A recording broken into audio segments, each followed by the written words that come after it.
জেলায় জেলায় সংকট সমস্যা তা থেকে উত্তরণের চ্যালেঞ্জ আর সম্ভাবনার কথা তুলে ধরতে চলছে ডিবিসি এক্সপ্রেস। বিশেষ এই আয়োজনে মতামত থাকছে তৃণমূল থেকে শুরু করে নীতি নির্ধারকদের। ডিবিসি এক্সপ্রেস আজ সারাদিন আছে কিশোরগঞ্জ জেলায়। সিএসআরএম ডিবিসি এক্সপ্রেস আজ সারাদিন রয়েছে কিশোরগঞ্জে এবং কিশোরগঞ্জের এই হাওর বেষ্টিত অঞ্চলের মানুষদের দুর্ভোগ দুর্দশা এবং তার পাশাপাশি বিভিন্ন সম্ভাবনার কথাও তুলে ধরার আমরা চেষ্টা করছি। তবে বর্তমানে আমরা অবস্থান করছি সৈয়দ নজরুল ইসলাম মেডিকেল কলেজ হাসপাতালে এবং হাওর অঞ্চলের এখানে একটি পরিপূর্ণ হাসপাতাল থাকা সত্ত্বেও সেই হাসপাতালের অব্যবস্থাপনা এবং তার পাশাপাশি জনবল সংকট থাকায়, চিকিৎসক সংকট থাকায় বিভিন্ন দুর্ভোগের কথা কিন্তু আমাদের জানাচ্ছিলেন হাওরবাসী এবং তা নিয়ে আসলে জানতে চাই। প্রথমে যদি জানতে চাই, এখানে অব্যবস্থাপনার বিভিন্ন অভিযোগ করছিলেন, সেগুলো নিয়ে জানতে চাই। এখানকার সবচেয়ে বড় সমস্যা হচ্ছে বাথরুম এবং পরিষ্কার পরিচ্ছন্নতার যে বিষয়টা, সেটা একেবারেই নোংরা, মানে নোংরা সর্বোচ্চ পর্যায়ে ডাস্টবিনের মতো অবস্থা। এখানে কোনো রুগী এখানে টিকতে চায় না, থাকতে পারে না। ইচ্ছা থাকলেও এখানে এই হাসপাতালে রুগী অবস্থান করা সম্ভব না। জি, আমরা শুনছিলাম আসলে বিভিন্ন ধরনের অব্যবস্থাপনার কথা। তবে চিকিৎসক কি সবসময় পাওয়া যায়?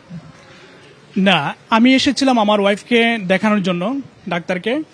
তো উনি বিশেষ স্বাস্থ্য সাদিয়া ম্যাডাম, তো ওনাকে দেখাতে এসে আমি ডাক্তারকে পাইনি। তো এইভাবে অনেক সময় ডাক্তারকে এসে হাসপাতালে পাওয়া যায় না। তো ওনাদের তো একটা ডিউটি আওয়ার থাকে, সেই ডিউটি আওয়ারে ওনাদের ডিউটি পালন করার কথা। এবং আমরা রুগী যারা আছি অনেকেই অনেক সিরিয়াস রুগী থাকেন, ডাক্তারকে দেখাতে আসেন, খুবই জরুরি হয়ে পড়ে তাদেরকে দেখানো। কিন্তু যখন এই সিরিয়াস সময়ে তাকে না পাওয়া যায়, ডাক্তারদেরকে না পাওয়া যায়, সেটা তো অবশ্যই আমাদের জন্য একটা সাফারিং এবং রোগীর জন্য একটা বড় আশঙ্কার ব্যাপার। তো আমি আমার ওয়াইফকে দেখাতে এসে ডাক্তারকে পাই নাই, না পেয়ে তারপরে যিনি সহকারী ছিলেন, দুজন সহকারী ছিলেন, ওনারা নাকি ইন্টার্নি। ওনারা বলতেছেন যে আমরা ইন্টার্নি। আমরা বললাম যে আপনারা ইন্টার্নি ঠিক আছেন, আপনারা সহকারী, কিন্তু আপনারা তো মূল ডাক্তার না। তো মূল ডাক্তার যিনি, উনি প্রেসক্রিপশন করবেন, কিন্তু আপনারা তো প্রেসক্রিপশন করতে পারেন না।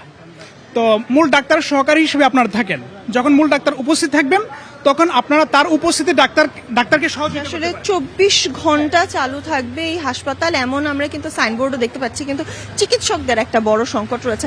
আপা, আপনার হাতে ক্যানোলা এবং আপনি বলছিলেন আসলে চিকিৎসা পাননি, ডাক্তার কি আজ দেখাতে পেরেছেন? না, ডাক্তার দেখাইতে পারিনি, আমি বাহিরে যেতেছি পরীক্ষার লাগে। সেক্ষেত্রে আমরা কিন্তু শুনছি যে 24 ঘন্টায় এই হাসপাতাল চালু থাকার সত্ত্বেও 100 গজের ভেতরে একটি হাসপাতাল রয়েছে, সেই প্রাইভেট ক্লিনিকেই কিন্তু আসলে যেতে বাধ্য হচ্ছেন এখানকার যারা রয়েছেন। এছাড়াও আসলে অব্যবস্থাপনার কি রয়েছে? অব্যবস্থাপনায় মনে করেন যে আপনার একটা রুগী যদি আপনার ওয়াশরুমে যায়, আয়সা পরে দেখবি কিছু খাবার দাবার খাবে, এমন কোনো সিচুয়েশন নাই। বাট আমি আজকে 7 দিন যাবত আমার আব্বাকে নিয়ে মেডিকেলে ভর্তি আছি। আপনার খাবার দাবার খুব সমস্যা, বাট ডাক্তারের প্রবলেম। বাহির থেকে যদি মনে হয় একটা রক্তের ব্লাড পরীক্ষা করানো হয়, এটা আপনাদের এই হসপিটালে এসে অ্যালাউ করে না।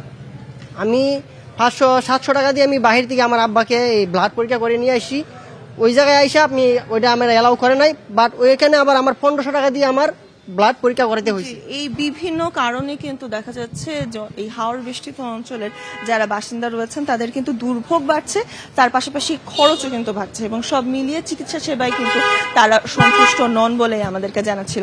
সিএসআরএম ডিবিসি এক্সপ্রেস আজ সারাদিন থাকবে কিশোরগঞ্জে এবং পরবর্তীতে আবারও যুক্ত হয়ে জানাবো ভিন্ন কোনো প্রসঙ্গ নিয়ে।